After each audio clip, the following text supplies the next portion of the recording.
When a veteran or service member is recovering at a VA medical center far from home, it can be difficult for loved ones to be with them. Part of this hardship has to do with covering the expense of living close by for weeks, sometimes months at a time.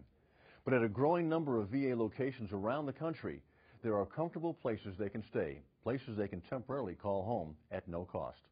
In January of 2008, 3 weeks into his first deployment to Iraq, Army Specialist Bradley Ross Thomas was riding in a Stryker when it was hit by a roadside bomb. When we walked in and with what we saw, I was, just thanking God that he was all in one piece. 3 years later, he continues to need constant care. In the polytrauma unit of the James A. Haley VA Hospital in Tampa, Florida, hundreds of miles from his Texas home, Bradley struggles to rebuild his life. His mom has rarely missed a therapy session. The reason? Veronica lives right on the medical center's campus at a place called Fisher House, one of about 50 Fisher houses around the world, each providing a home away from home for a patient's loved ones. Here, families have a home to share with others going through similar experiences, offering a much-needed support system. Common areas offer families a place to share their thoughts and feelings, but they can also retreat to their own rooms for privacy and quiet time. With the unwritten house rule, they can stay as long as needed.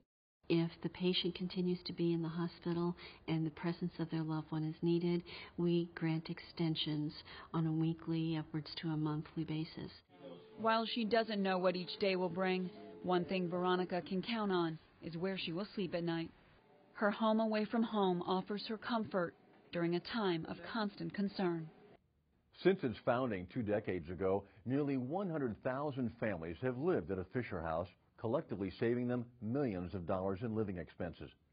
The only qualification for staying at a Fisher House, whether at the James A. Haley VA Medical Center in Tampa or elsewhere, is that the family member must live more than 50 miles away from the facility where their loved one is receiving treatment. To learn more about Fisher House and how it's helping families be with their injured loved ones, go to www.fisherhouse.org.